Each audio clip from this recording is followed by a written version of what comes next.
abbiamo aperto una società di consulenza e di servizi dedicata al mondo del trasporto dei cavalli. Noi cerchiamo di informare le persone su quali sono le regole e le norme per poter viaggiare in regola con i cavalli, perché ci siamo resi conto che all'interno del nostro comparto, che è quello dell'equitazione, ma più in generale del trasporto dei cavalli, c'è tanta confusione.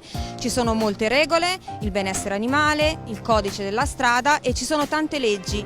C'è bisogno che vengano conosciute e le persone sappiano quali sono i documenti per viaggiare in regola. Questo è possibile, noi siamo un po', gli interlocutori e spieghiamo, guardando i documenti, vedendo le situazioni ad hoc, quali sono le problematiche maggiori e mettiamo in regola tutte le persone che hanno un trailer, un van, il privato, la società sportiva oppure anche le scuderie. Noi abbiamo aperto una pagina Facebook, si chiama Vivi VM Cavalli oppure VM Horse Service, collaboriamo anche con la FISE Veneto, abbiamo un'importante collaborazione con loro, abbiamo aperto uno sportello sul loro sito, siamo disponibili a incontri formativi oppure per il singolo che vuole farci visionare la pratica per capire se è a posto con i documenti. È un servizio che non c'era e che stiamo cercando di diffondere. VM Horse Service si occupa anche di formazione, che è molto importante, dunque voi fate continui corsi. Sì, esatto, stiamo organizzando diversi corsi,